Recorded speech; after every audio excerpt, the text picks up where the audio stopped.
দেখেন আসার পরে যদি ইউএসএ এবং এখানে শুরুর দিকেও আমরা এমন ব্যাটিং এক একটা ভেলোতে একরকম উইকেট, এখানে ব্যালেন্সটা একটু ডিফারেন্ট, এখানে ব্যাটসম্যানদের ফেভারটা একটু বেশি। তো আমরা আগে ব্যাটিং করলে আমাদের অ্যাটলিস্ট 170-80 করতেই হবে। দিনে খেলা একটু ভালো থাকবে উইকেট, এবার বোলারদেরও চ্যালেঞ্জটা আরো বেশি, তো মার্জিন ছোট, তো এখানেও আরো স্মার্টলি বোলিং করতে হবে। তো ইজি হবে না, বাট আমরা যদি আমাদের প্রপার এক্সিকিউশনটা করতে পারি স্মার্টলি, তাহলে হয়তো জিতে আশা করা যেতে পারে। আজকে প্রত্যেক ম্যাচ থেকে আসলে শেখার কিছু থাকে, যেহেতু এটা আপনার সুপার 8-এর ম্যাচ, প্রথমবার অস্ট্রেলিয়ার সঙ্গে খেলেন, বিগ টিম। আজকের ম্যাচ থেকে যদি নেয়ার থাকে কিছু শেখার জায়গা থেকে, আপনি কোন জায়গাটাকে পয়েন্ট আউট করবেন যে আপনি শিখেছেন? নেয়ার জায়গা যদি থাকে তাহলে আসলে ব্যাটিং এ আমরা আগে যখন ব্যাটিং করছি, তো সেক্ষেত্রে হয়তো মানে এই উইকেট অনুযায়ী ডট বলের সংখ্যা একটু কম হলে ভালো হতো। যদিও বৃষ্টির আগ পর্যন্ত বল একটু গ্রিপ করতেছিল, বৃষ্টি হওয়ার পরে হয়তো ব্যাটে বল সুন্দর আসছে। তো আমরাও যদি আগে বোলিং করতাম, আমার মনে হয় 156 এর মধ্যে ডিফেন্ড করলে আমাদের একটা ভালো চান্সেস থাকতো।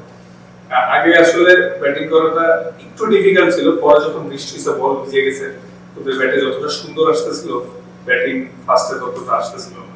তো বোলিং এ যখন বলটা ভিজে যাওয়ার পরে যেটা আমরা শিখতে পারলাম যে মার্জিন অনেক ছোট এবং একটা পাশ বড় ছোট আছে, উইন্ড আছে। তো যেটা লার্নিং হচ্ছে এখানে আসলে লেন্থ আর ভেরিয়েশনটা অনেক ইম্পর্টেন্ট যদি সেম কন্ডিশন আবার আসে। তো উইকেট যেটা বলারদের জন্য মার্জিনটা ছোট, আর ব্যাটসম্যানদের আমাদের আরেকটু উইকেট হাতে নিয়ে দায়িত্ব নিয়ে খেলতে হবে। না আসলে দেখেন সুপার 8 এর এই অ্যান্টিগা হ্যাঁ এখানে আর বারবাডোসে এই দুইটা ভেন্যুর উইকেট কিন্তু একটু ভালো। এছাড়া বাকি ভেন্যুগুলো এবং ইউএসএ তেও সব টিমের ব্যাটসম্যানরা কম বেশি স্ট্রাগল করছে। যদিও আমরা এর থেকে বেটার ব্যাটিং করতে পারি, আনফরচুনেটলি পারি নাই। কিন্তু এখন আসলে পারি নাই এই কথাটা বলে লাভ নাই, যেহেতু নেক্সট ম্যাচ অনেক ইম্পর্টেন্ট।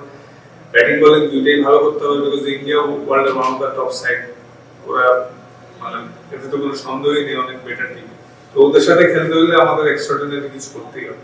তো এবার যেহেতু ব্যাটিংটা ভালো হচ্ছে না, আপনি আসলে পার্সোনালি বোলটা কি অ্যাচিভ করার মতো অবস্থা, যেহেতু আপনি এখন শুধুমাত্র spear rate of the bowling attack না, ভাইস ক্যাপ্টেন ও মানে মেসেজ থাকে কিভাবে আসলে ভারতের বিপক্ষে বাংলাদেশ স্টার্ট করতে পারে?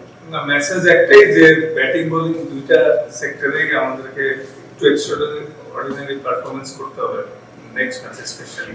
কারণ নেক্সট ম্যাচ হেরে গেলে তখন আসলে আর সেমিতে যাওয়ার স্বপ্ন থাকবে না। সো নেক্সট ম্যাচটাই আমাদের জন্য ভাইটাল, এবং তো এটার জন্য আসলে আমাদের ব্যাটিং বোলিং সব ম্যাচেই তো সর্বোচ্চ দিয়ে ট্রাই করি, তো মিস্টেকের মার্জিন অনেক কম থাকতে হবে। ইনশাআল্লাহ সেরা ক্রিকেট খেললে